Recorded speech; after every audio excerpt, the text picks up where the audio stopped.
The harbor wasn't quiet because of the wind.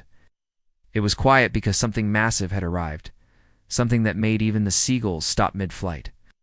The water shimmered, reflecting the silhouette of a ship so large it seemed to swallow the horizon. People on the docks held their breath, as if exhaling too early might wake the giant. The world went silent the moment the aircraft carrier entered the harbor, and in that silence, a single question echoed through every mind. Why is it here? Before I tell you what happened next, tell me in the comments where you're rewatching from. I love knowing who's listening. Captain Elias Mercer stood on the bridge, his hands gripping the rail as if it could anchor him to reality. The carrier's engines hummed beneath his feet like a living beast, and the ship's wake left a white scar across the water. He'd seen many landings, many homecomings, many moments where the sea seemed to applaud. But this was different. This was not a welcome. This was a statement. The harbor was crowded. Sailors, officials, journalists, and civilians gathered along the docks. Their faces were a mixture of awe and confusion. They had heard the rumors, tensions rising in distant waters, threats made in hushed meetings, warnings delivered in urgent tones. But nothing had prepared them for the sight of the carrier, sliding into the harbor like a titan choosing a place to rest. Elias could feel the weight of the moment pressing on him.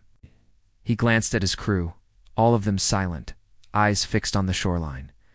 They were trained for war, for chaos, for the roar of battle, yet even they seemed affected by the hush. The carrier was a symbol of power, yes, but it was also a reminder of what war could bring. Below deck, Lieutenant Sarah Harlow stood with her back against the wall of the operations room. Ow! Her heart was racing, her breath shallow. She had been part of the mission that brought the carrier here, a mission that was supposed to be secret. The kind of mission that didn't have room for mistakes?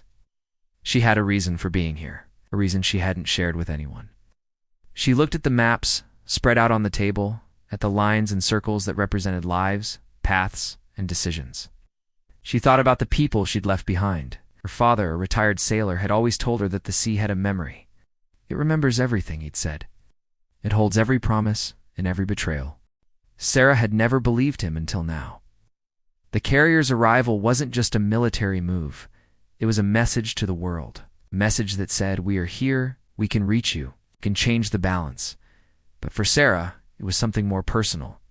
She had been tracking a group of refugees who were being hunted, their only chance of survival resting on the carrier's mission. They were civilians, not soldiers. They were people with names and stories and families. They were the reason the carrier had come, and now they were in danger. As the carrier edged closer to the dock, the crowd began to murmur. Whispers spread like wildfire. Some people pointed eyes wide with fear. Others looked away, unwilling to face the truth. A few children stood on tiptoes, their faces pressed to the railing, trying to understand the enormity of what they were seeing. Then the first of the carrier's smaller boats lowered into the water. The harbor fell silent again. The boats moved with precision, like a tide guided by unseen hands. Sailors worked in unison, ropes tightening and loosening in perfect rhythm. The crowd watched, breath held, as the boats approached the dock. Sarah felt her stomach twist. She could feel the moral tension in the air, how the world could look at a ship like this and see either hope or threat. She wondered what the people on the shore believed. Were they relieved? Afraid? Angry? The first boat reached the dock, and the soldiers stepped off. Their faces were set, eyes forward.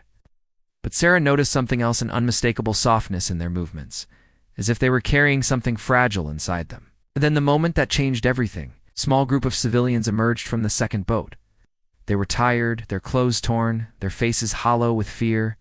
They looked like ghosts. People gasped. Some cried. Others looked away, unable to watch the truth of war so close. Sarah's eyes filled with tears. These were the refugees she'd been tracking. These were the people she had promised to protect. But the danger wasn't over. A group of armed men appeared on the far side of the dock, moving quickly through the crowd. Their faces were hidden, their intentions clear. The harbor erupted into chaos. People screamed, pushing and running.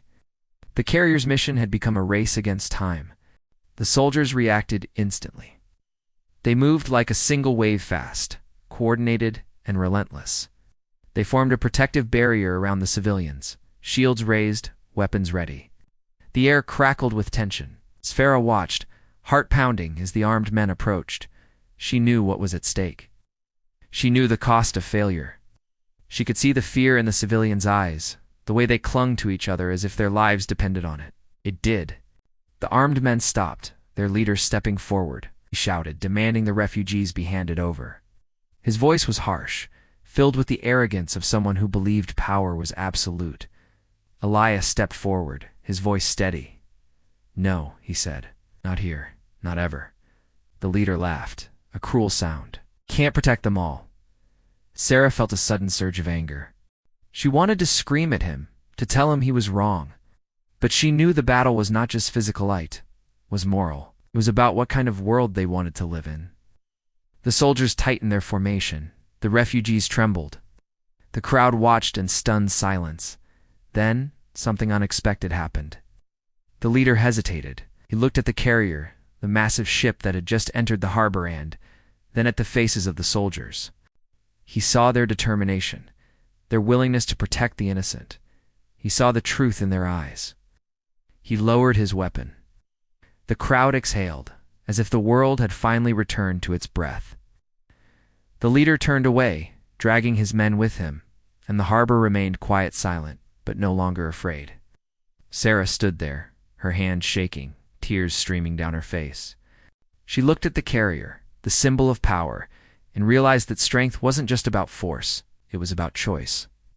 It was about protecting those who couldn't protect themselves, because the world may go silent when power arrives. But it speaks again when compassion leads the way.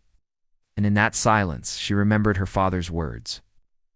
If you felt the weight of this story, comment where you were re-watching from and subscribe to Whispered Words for more mission stories that remind us why courage matters. Because sometimes the biggest ships carry the smallest hopes,